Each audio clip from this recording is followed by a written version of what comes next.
Students, this is chapter number 12, support, movement and locomotion, and in today's lesson we have to see the action that is flexion and extension, or bending or straightening of the arm.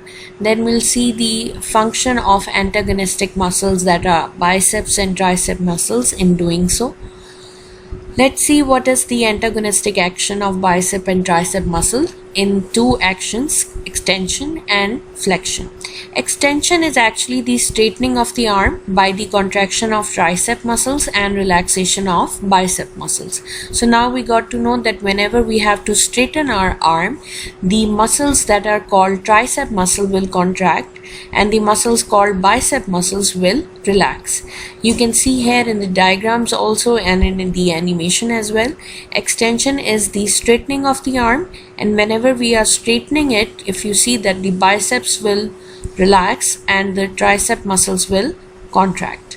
On the other hand, in flexion, which is actually the bending of the arm, contraction of bicep muscle take place and relaxation of tricep muscles takes place.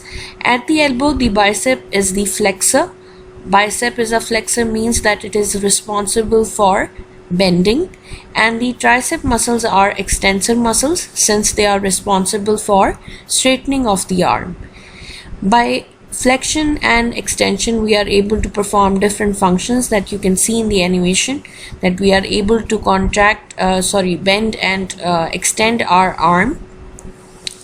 Okay, now see the detail of flexion.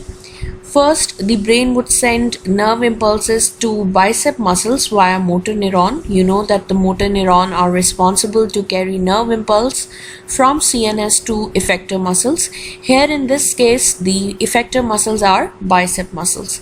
This would make the biceps contract, and at the same time the tricep muscles will relax. Shortening of the bicep would pull on the tendons which are attaching the muscles to the bone, that are scapula and radius. The tendons would pull the radius upward towards scapula, hence bending the arm. On the other hand, in the extension, the decision, when is taken, would send the nerve impulses to tricep muscles, which on receiving the nerve impulse would contract. On the same time, the bicep muscles will relax. The contraction of triceps would pull on ulna, scapula and humerus.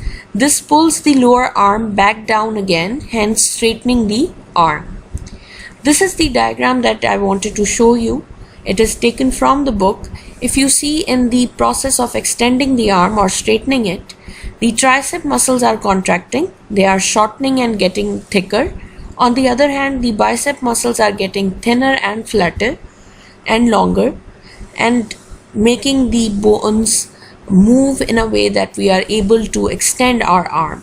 On the other hand, when we have to bend our arm, bicep muscles are contracting, getting thicker and shorter in length. On the other hand, the tricep muscles are getting thinner and flatter and longer in length. Muscles pair, which are antagonistic muscles, are the pair of muscles that create movement when one contracts and the other relaxes. The example of antagonistic muscles are muscles of arm, biceps and tricep muscles, as you can see in the animation, how the muscles are contracting and relaxing alternative to each other, letting us to extend and bend our arms. This is same thing happening in leg.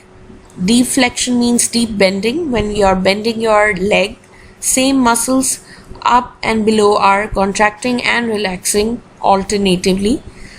This is the diagram of the leg and the major bones there. The bigger bone on your upper leg is called femur, while the bones that are in your lower leg are called tibia and fibula. Since they are not really in your not really the part of your syllabus, but once it has come into the past paper, so I thought to tell you the names of the bones only. Just remember that the bigger bone in the upper leg is called femur, while the two bones that are in your lower leg are fibula and tibia.